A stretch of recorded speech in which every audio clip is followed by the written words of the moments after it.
Penemuan mesin uap. Sebuah mesin ajaib yang bisa mengubah panas jadi gerakan. Tapi, mesin ini punya satu kelemahan. Dia rakus banget, haus bahan bakar dalam jumlah yang luar biasa besar. Pergeseran ini mengubah peta permainan. Kalau dulu kita ngandelin tenaga otot, kayu, dan air, sekarang mesin uap memperkenalkan raja energi yang baru, batu bara. Kebutuhan akan emas hitam ini meroket tajam yang akhirnya mendorong kita buat menggali lebih dalam dan lebih cepat dari yang pernah ada sebelumnya. Permintaan yang gila-gilaan ini ya memicu ledakan inovasi di dunia tambang. Kita mulai pakai bubuk mesiu buat meledakkan batu, lift bertenaga uap buat ngangkut pekerja, sampai rel kereta di dalam tambang. Tambang jadi makin raksasa, makin canggih. Dan ini nggak cuma buat batu bara aja, tapi juga minyak bumi, yang jadi primadona baru setelah kendaraan bermotor ditemukan.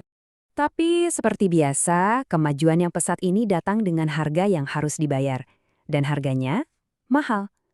Sekarang, kita harus berhadapan dengan sisi gelap dari perjalanan kita ke perut bumi. Salah satu tantangan terbesar kita saat ini adalah pertambangan ilegal. Di banyak negara, termasuk Indonesia, ada ribuan tambang yang beroperasi tanpa izin, tanpa standar keselamatan, dan nggak peduli sama lingkungan. Mereka datang, keruk habis-habisan, terus pergi gitu aja, ninggalin kerusakan.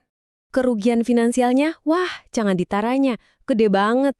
Akibat aktivitas ilegal ini, negara bisa rugi sampai ratusan triliun rupiah.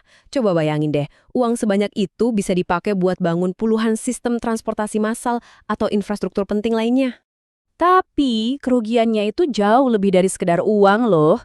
Biaya yang sesungguhnya adalah lahan yang rusak, hutan yang gundul, dan satwa liar yang kehilangan rumahnya. Ini tentang masyarakat lokal yang kehilangan mata pencaharian mereka. Ini adalah biaya yang nggak bisa dihitung pakai angka. Nah, inilah yang membawa kita ke akhir perjalanan 40.000 tahun ini. Setelah menggali begitu lama, sekarang kita berada di sebuah persimpangan jalan yang sangat krusial. Ini pertanyaan yang harus kita renungkan bersama.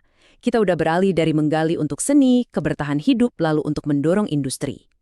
Jadi, setelah 40.000 tahun kita terus-terusan mengambil dari bumi, apa sih pelajaran yang kita dapat? Dan mungkin inilah pelajaran terbesarnya, bahwa definisi harta karun itu sendiri udah berubah. Harta yang paling berharga itu ternyata bukan emas atau berlian yang kita gali dari dalam tanah, tapi ya planet ini sendiri. Kemampuan untuk bisa hidup dengan aman dan nyaman di bumi ini adalah kekayaan yang tak ternilai. Nenek moyang kita dulu menggali untuk bertahan hidup. Simple. Sekarang, dengan semua teknologi dan pengetahuan yang kita punya, pertanyaannya bukan lagi bagaimana cara kita menggali, tapi untuk apa kita menggali.